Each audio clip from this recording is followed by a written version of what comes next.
Assalamualaikum warahmatullahi wabarakatuh. Halo teman-teman semua. Kenalin, aku Kurnia Prastianti dengan NPM 20110111039. Aku di sini bakal ngejelasin tentang analisis strategi pemasaran perusahaan Nike.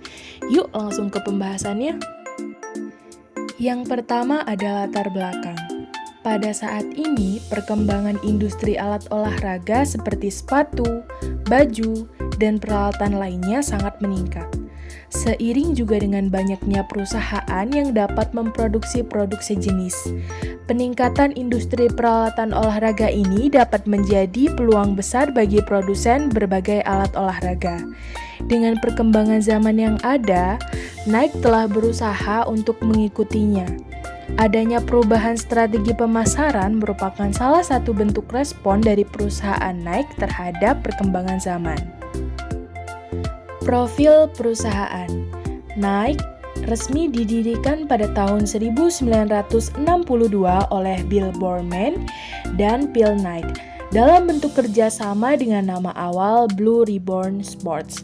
Pada tahun 1972, nama Blue Ribbon Sports resmi digantikan dengan Nike Inc. yang didirikan sebagai sebuah perusahaan dengan Swoosh sebagai logonya dan Just Do It sebagai slogan perusahaan. Visi, misi, dan tujuan Nike Inc. Visi dari Nike yaitu to bring inspiration and innovation to every athlete in the world. Sedangkan misinya yaitu the service of human potential. Dan tujuannya yaitu menjadi perusahaan dalam bidang olahraga yang terkemuka di dunia yang dapat terus berada di atas pesaingnya. Segmenting, targeting, dan positioning. Yang pertama ada segmenting.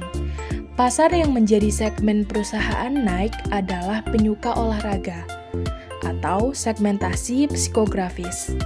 Dalam pertumbuhannya dapat dilihat bagaimana pergerakan segmen yang dilakukan perusahaan sepatu Nike ini.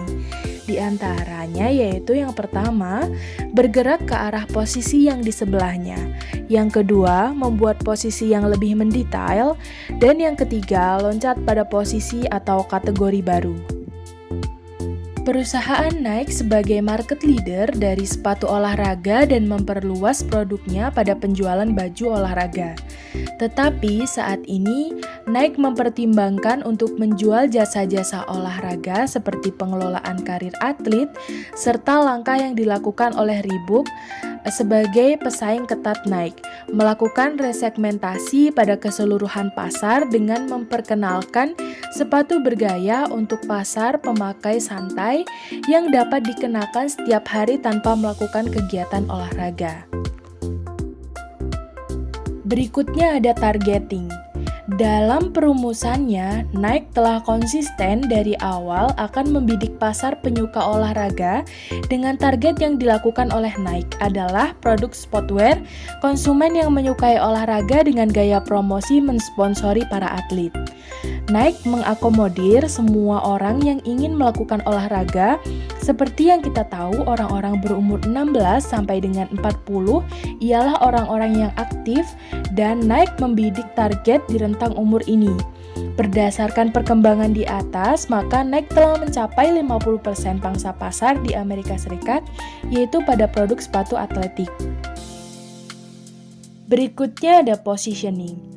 Terobosan terbesar Nike adalah Michael Jordan, yang ditandatangani langsung dari University of North Carolina. Nike dan Wieden & Kennedy telah menciptakan banyak iklan cetak dan televisi yang tidak terhapuskan dan terus menjadi agen utama Nike saat ini. Wieden lah yang menciptakan slogan terkenal Just Do It untuk kampanye iklan Nike pada tahun 1988 yang dipilih oleh Advertising Age sebagai salah satu top 5 slogan iklan di abad 20. Dan kampanye itu telah diabadikan dalam Smithsonian Institution. Misi memberikan inspirasi dan inovasi pada atlet di dunia tetap dipegang oleh Nike hingga saat ini. Image yang terkandung dalam misi ini membuat Nike selalu menggunakan model iklan seorang atlet yang terkenal di dunia, seperti Michael Jordan, Tiger Woods, dan Andrew Agassi. Positioning yang dilakukan Nike ini telah berhasil menciptakan image yang baik terhadap produk Nike. Dalam pikiran konsumen, kepercayaan akan kualitas dan nilai-nilai yang dimiliki membuat harga yang ditawarkan tidak lagi menjadi hal yang dipermasalahkan. Loyalitas dan persepsi positif akan keunggulan produk merupakan hasil dari strategi positioning yang berhasil. Yang selanjutnya analisis SWOT. Analisis SWOT dibagi menjadi 4 bagian, yaitu yang pertama strength, yang kedua weakness, yang ketiga opportunities, dan yang ketiga threat. Analisis SWOT yang pertama yaitu strength. Brand yang sudah sangat kuat di pasar sepatu olahraga sejak tahun 1970-an. Dan yang kedua, mengendorser atlet atau tim olahraga yang berprestasi untuk setiap kategori dan mensponsori acara olahraga. Analisis SWOT yang kedua yaitu weakness. Kegagalan untuk terus mendapatkan endorser atlet yang berprestasi dan komunitasnya, serta prestasi sosok endorser dalam musim pertandingan yang sulit diprediksi. Analisis SWOT yang ketiga yaitu opportunities.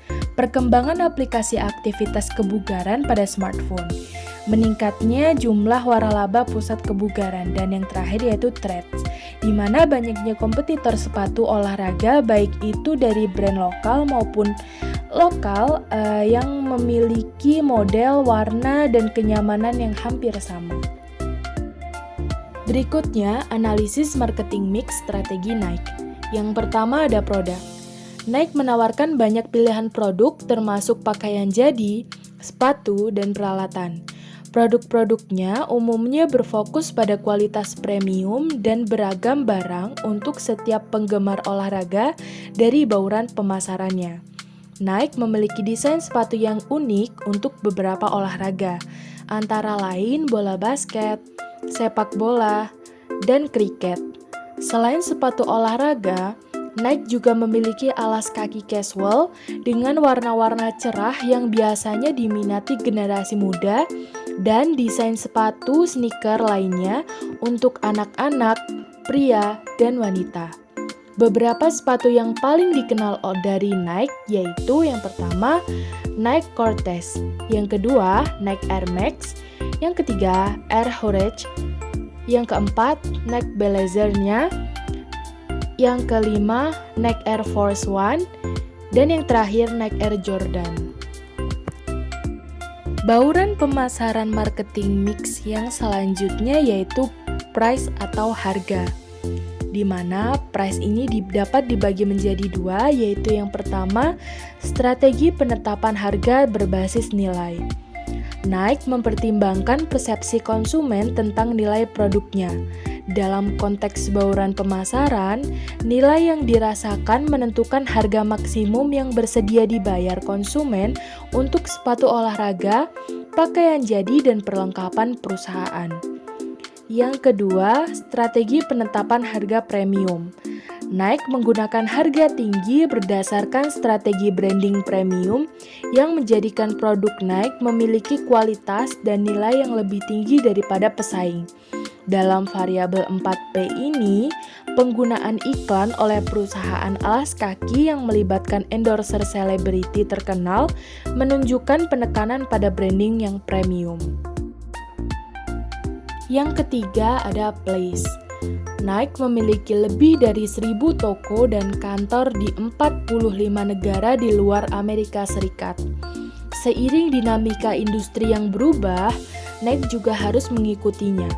Meskipun toko fisik dapat bermanfaat bagi sebagian besar pelanggan yang lebih suka mencoba produk sebelum membelinya, beberapa orang juga ingin menghindari antrian panjang di toko.